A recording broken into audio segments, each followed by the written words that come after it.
வணக்கம். அதிகாரம் 47 தெரிந்து செயல் வகை. இந்த அதிகாரம் முழுமையாக திருவள்ளுவர் என்ன சொல்லியிருப்பாங்கன்னா, ஒரு விஷயத்தை செய்கிறது மூலமாக நமக்கு என்ன பயன் கிடைக்குது, செய்யாதது மூலமாக என்ன இழுக்கு உண்டாகுது, அதாவது அதனால் நமக்கு என்ன நஷ்டம் ஏற்படுகிறது அப்படின்னு ரொம்ப தெளிவாக அந்த 10 குறள் மூலமாக சொல்லியிருப்பாங்க. பிளான் பண்ணி செய்கிறணும் அப்படின்னு ஒரு விஷயத்தை சொல்லணும் பார்த்தீங்களா, அதை தான் அங்கே வந்து சொல்லியிருப்பாங்க. பிளான் பண்ணி செய்யாமல் இருந்தால் என்ன நடக்கும் அப்படின்ற மாதிரி விஷயங்களை 10 குறள்கள் மூலமாக இந்த அதிகாரம் முழுக்க சொல்லியிருப்பாங்க. நம்ம ஒவ்வொரு குறளாக பார்க்கலாம். குறள் எண் 461. அழிவதும் ஆவதும் ஆகி வழிபயக்கும் ஊதியமும் சூழ்ந்து செயல். இந்த குறள் என்ன சொல்ல வர்றாங்கன்னு பார்க்கலாம்.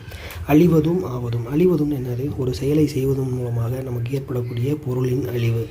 ஆவதும் அதற்கு பின்னாடி உண்டாகக்கூடிய ஒரு ஆக்கம் ஆகிய அவற்றை அறிந்து, அதனை ஆய்ந்து அறிந்து வழிபயக்கும். பிற்காலத்தில் அது என்ன தரும் அதையும் அறிந்து ஊதியமும் சூழ்ந்து செயல். அப்படின்னா அதுக்கு நமக்கு கிடைக்கக்கூடிய லாபத்தையும் சீர்தூக்கி அவை அனைத்தையும் ஆராய்ந்து நாம் ஒரு செயலை செய்ய வேண்டும் அப்படின்னு சொல்கிறாங்க.